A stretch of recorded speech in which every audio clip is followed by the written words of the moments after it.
have the means we do.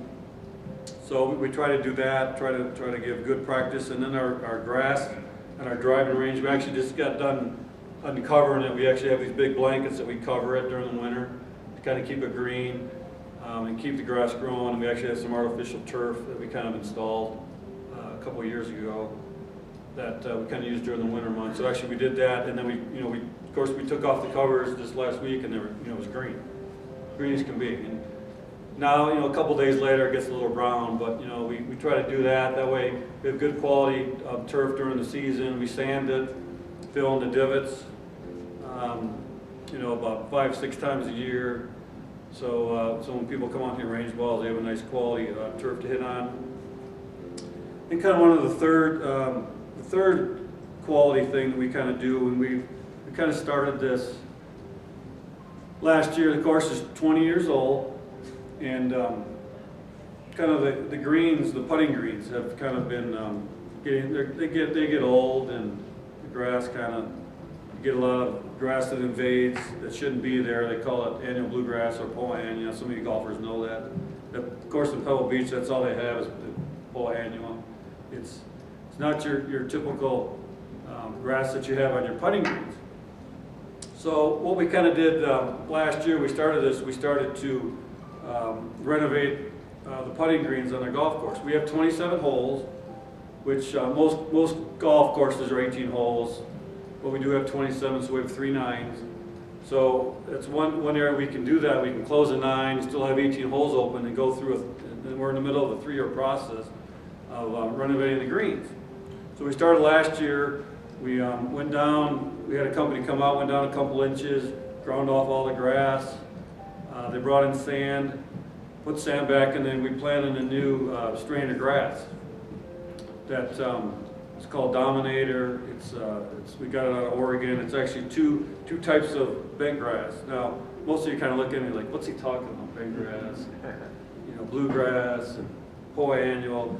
But a putting green, if you started fresh, if you started brand new, it's about $30,000, let's just say $35,000 to build a putting green.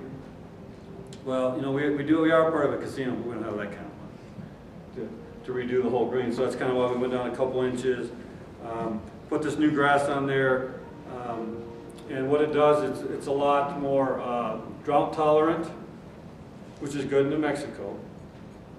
A lot less susceptible to disease, dollar spot, fairy ring, stuff like that. And it doesn't lay down like the grass we have is called Pencross, and it kind of lays down. It was developed in the 60s, so it's a really old strain of grass. Well, this new strain we got kind of stands up. So what you can do is you don't have to cut it as low to get a nice cut, so you don't have to, so your height to cut is a little less, so then you still keep up your speeds and your greens. So that's kind of one thing. We're in the middle of doing that. We were really successful last year. This past winter, we kind of had to cover the greens on the Lakes 9. We actually took those off because we started getting in the 70s the last couple days, and it's kind of tough to water them with those covers on there. So we actually pulled those off, and then most of them were pretty green. Some of them, you can see they were getting a little dry because we've been kind of dry. We'd had all that snow around the first of the year, but we were kind of dry the last 3 or 4 weeks, which is actually good because now we're getting some golfers to come out and play. We did it at the beginning of the month, and the end of the year it was really bad. So we're kind of in the process of doing that.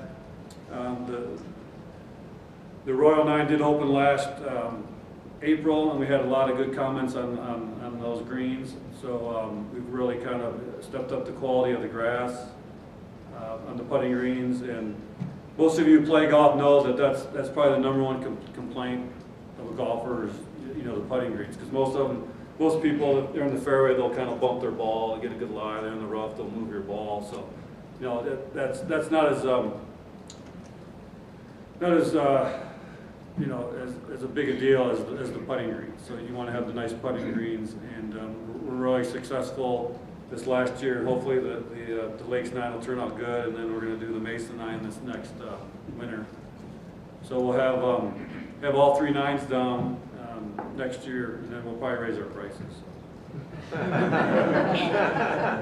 So we haven't raised them in a while. So, and the other thing too, since you did mention it, one of the gentlemen, we have GPS. Did you have a question, sir? Yes, I was going to ask you, did you do any kind of studies to determine the value of those, like the range balls and the greens and those changes you made as far as the values for customer retention? Yeah, we get them back in there. We've heard some issues. We've had a lot of people say, we come down and hit balls, even though you're kind of. We all know that the main concentration of income is in the Northeast Heights and Rio Rancho. We're kind of a long distance away, so we kind of do that for that reason. We do have quite a few people do come out and just hit range balls and stuff like that. They say you have the best reason to come down here because you have nice range balls and you have nice turf to hit off of. The greens issue, we actually don't have a nursery. Most golf courses don't have a nursery, but we don't really have one. We've never really built one. So we've had to kind of steal some of the grass from our putting green, and then the Arroyo 9 was kind of it was kind of, when they built it, they were supposed to have Mesa on the Lakes course, and then they kind of had all this land, and they said, well, we'll just build a third 9. So they didn't really spend much time on that 9. So we kind of stole some grass from that 9, from the greens, when we had some disease issues and stuff like that. So we just kind of decided that we would go ahead and we could do that because we have 27 holes. So we kind of talked to some of the golfers. They said, yeah, that'd be a good idea. So that's kind of how we kind of came to that conclusion. We actually did some studies on some of the grass too, and what grass would be good and what grass, because they come up with grasses all the time. They actually have a grass that's, I don't think they have it here yet, but it's a bent grass that's Roundup ready. So what that means is Roundup won't kill it. But I don't think probably the USDA. I don't know who would, if it's the US, probably one of the governmental entities. I don't think it's the USDA. It'd probably be the other one.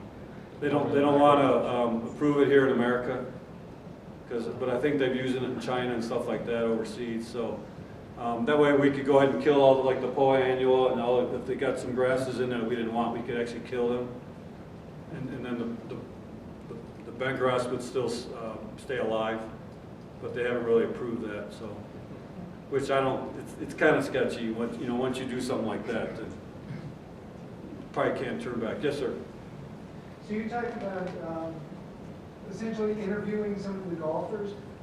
How do you go about figuring out what the consumer experience is, what the golfer experience is, and what you can do to improve it? We've had comment cards in the past, and they talked about, we first opened, the green, when you first open a golf course, the greens are usually pretty firm, and then you kind of aerify them, and then you sand them, a couple years and they soften up. Well, then it got to a point where they were really too soft, and we had a lot of customers complain about that. Well, the greens are soft, and then I found out from my superintendent, the current one, actually the one in the past, really didn't say much about it, but bed grass and bluegrass, there are two different types of grasses. Well, the bed grass doesn't need as much water as the bluegrass. So your putting greens are all bent grass, but everything else is bluegrass. So here in New Mexico, you have to, you don't get much rain, so you got to water a lot.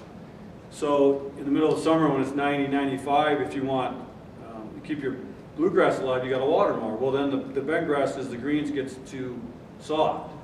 So what we did about 7 years ago is we actually put in new sprinkler heads around the greens. We used to just have one sprinkler head that would go 360 throughout the whole course.